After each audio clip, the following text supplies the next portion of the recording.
This is Jim Shantz with PMI Elevation, Property Management Inc. And today we're going to talk about security deposits and how to handle them in Colorado.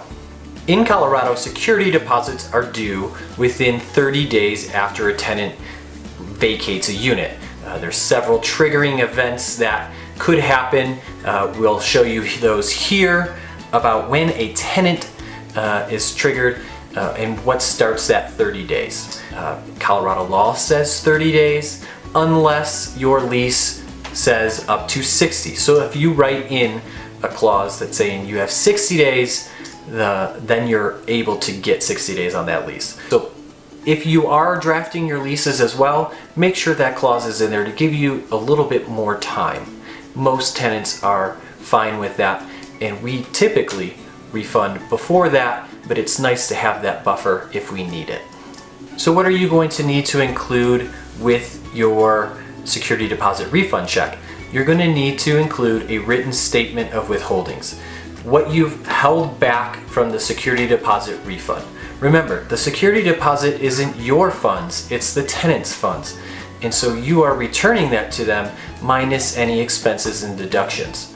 So what's the best practice for refunding a security deposit? Good security deposit refund defense starts at the beginning of the lease.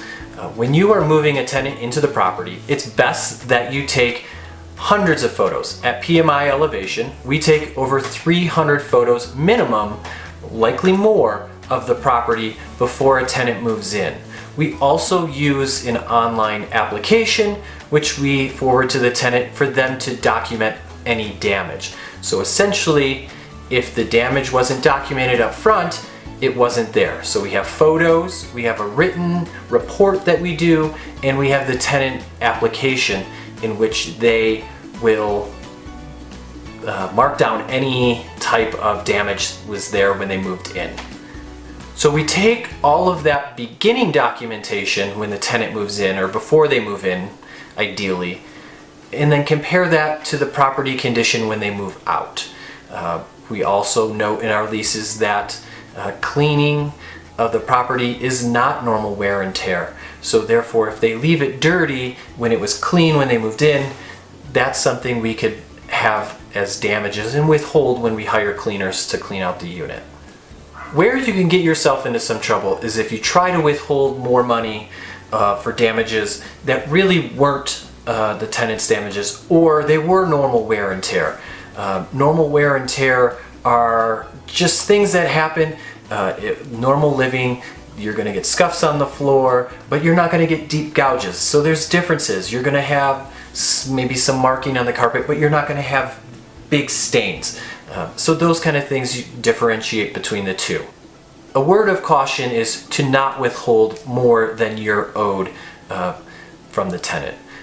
Because if the tenant takes you to court because you've wrongfully withheld security deposit funds, the court could award damages to the tenant and treble damages, which could be up to 3 times the amount of the security deposit that was withheld.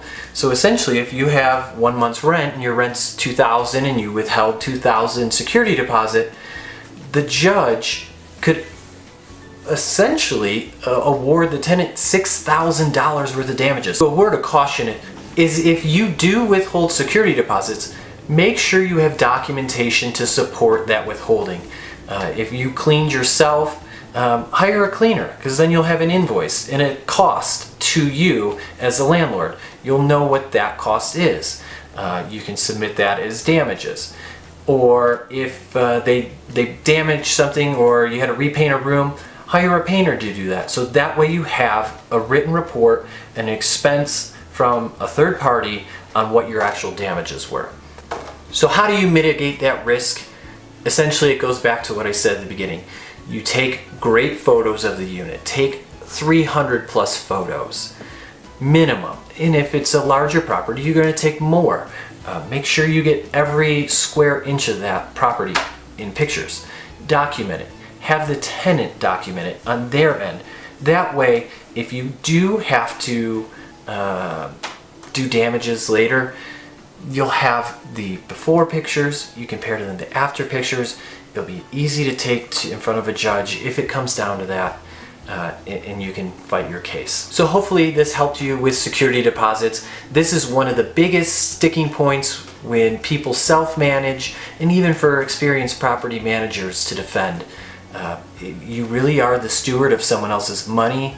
The tenant really thinks that they're owed that money. So really the burden of proof, and Colorado has told us this, is it's on the landlord to prove that damages did occur to you and that you lawfully withheld the security deposit. So it's not guilty until proven innocent. It's on you as the landlord to prove that the property damage did occur, and that was really expenses that you've incurred to bring the property back to the condition when the tenant rented it. So hopefully this helped you today, and there's going to be more on different issues that come up with security deposits and other landlording issues, specifically in Colorado. But hopefully this helps, and keep coming back, subscribe, and hopefully we can help you become a real estate investor.